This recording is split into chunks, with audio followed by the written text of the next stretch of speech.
Mes chéris, le monsieur que vous voyez sur cet écran, il s'appelle Patrick Kabouya. Lui là, il s'appelle Arnaud Lukasa.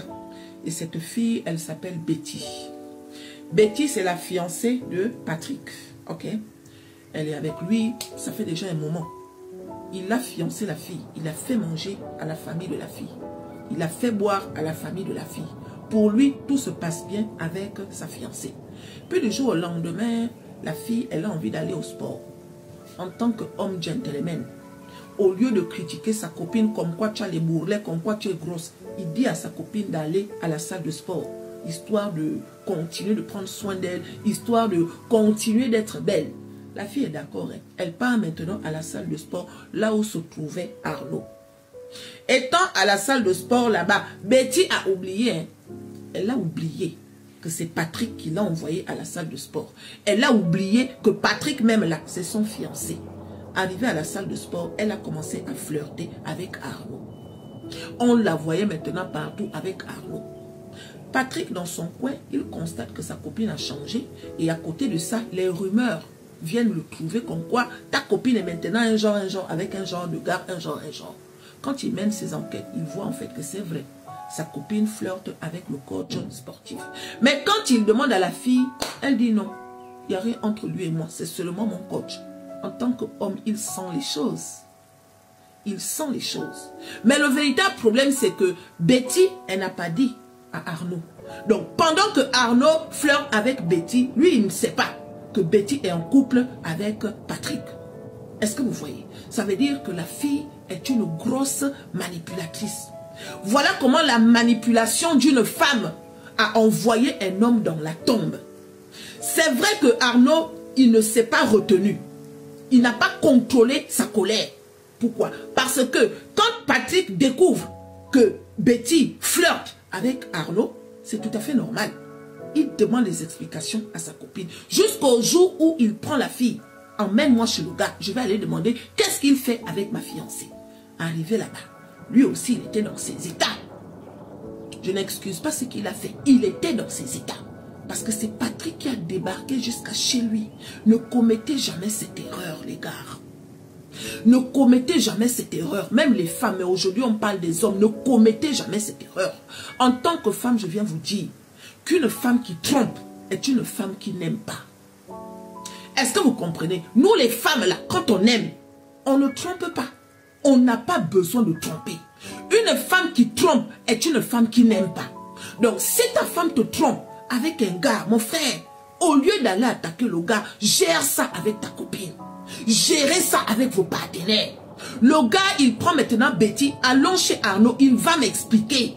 Arrivé chez Arnaud, Arnaud était chez lui. Et à côté de ça, Betty a passé son temps à critiquer Patrick chez Arnaud. Donc elle a donné toutes les armes à Arnaud. Quand Patrick arrive, il demande des explications. L'autre aussi. Le voilà maintenant qui est en train de se défendre. Mais pendant qu'il se défend, il oublie qu'il est boxeur professionnel. Il oublie qu'il est coach sportif. Et en tant que boxeur professionnel, en tant que coach sportif, logiquement, on doit maîtriser sa colère. Tu ne peux pas être coach sportif, boxeur professionnel et ne pas maîtriser ta colère. Sinon, ça veut dire que tu n'as rien à faire dans le monde du sport. Logiquement, les vrais sportifs, ils maîtrisent leur colère. Peu importe ce que les gens vont dire. On va te traiter de faible, on va te traiter de rigolo, tu t'en fous de ça. Tu sais au fond de toi que tu n'as pas le droit de te battre avec n'importe qui, n'importe comment. Donc le gars, il n'a pas maîtrisé sa colère. Le voilà maintenant qui est en train de taper sur Patrick. Il oublie que l'autre est juste venu demander des explications. Il a oublié tout ça. Hein. Il était maintenant en train de le taper comme ça là. Il a un meilleur ami qui est dans le même quartier que lui, qui est aussi sportif. Qu'est-ce que le meilleur ami fait? Au lieu de venir défendre, le meilleur ami se met maintenant du côté de Arnaud. Les deux sont maintenant en train de taper Patrick à un point où le pire c'est qu'ils sont en train de filmer. Il filme, il filme, il filme, il tape. Le genre de taper, quand tu regardes la vidéo, tu pleures en fait. Il a fallu que Betty réalise en fait que, façon qu'ils sont en train de taper Patrick là, si je n'interviens pas, l'histoire là peut aller loin. C'est quand elle a demandé d'arrêter que les gars ont arrêté. On peut faire ça. On peut faire ça. Les gars ont arrêté, mais le gars était déjà entre la vie et la mort. Mais chérie, elle a pris le gars, elle a emmené le gars chez lui. En emmenant le gars chez lui, là, ça n'allait pas. Le lendemain, on a emmené le gars à l'hôpital. À l'hôpital, là-bas, je ne connais pas le nombre de temps qu'il est resté là-bas à l'hôpital. Mais quand on voit la vidéo, on voit un homme qui souffre. Aïe, on voit un homme qui souffre. Il s'appelle Patrick Kabuya. Si vous allez sur son profil TikTok, c'est un bel homme. Il vendait les chaussures, il était frais. C'est le mec qui est soigné, apprêté un genre. Ce n'était pas un rigolo, ce n'était pas un voyou. Il t'a aimé avec son cœur jusqu'à il t'envoie à la salle de sport. Ma soeur, c'est ton coach sportif que tu as vu jusqu'à tu inventes maintenant les choses sur ton fiancé. Celui-là même qui a fait manger à ta famille. On peut faire ça. On peut faire ça. Étant à l'hôpital, quelques temps après, je ne connais pas le nombre de temps, hein, mais il est décédé suite aux différents coups qu'il a reçus de Arnaud. Voilà maintenant Arnaud qui est en fuite avec son ami.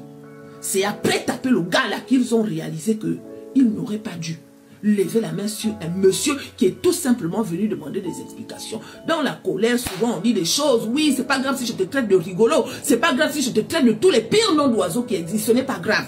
Tu sais au moins que tu es coach sportif. Tu es boxeur professionnel et à côté de ça, je te dis que la fille avec qui tu sors, c'est ma fiancée. Est-ce que tu es obligé de me taper? Est-ce que tu es obligé de me rendre? Non. Et le meilleur ami là, qui au lieu de faire ce qu'il faut, lui il vient rajouter les choses. Tu tapes maintenant le gars avec ton ami alors que vous savez que le... Non, c'est trop triste en fait. Donc soyez prudents. Ok?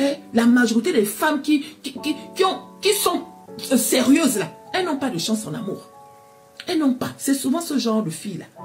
Les petites manipulatrices, un genre là, c'est elles. Au final, tu vas sauf que te retrouver en prison. Il paraît qu'on l'a attrapé. On est en train de chercher tes complices. Vous allez sauf que aller en prison. Parce que la vie du monsieur là, elle n'est plus. On fait comment? On fait comment maintenant? Oh non.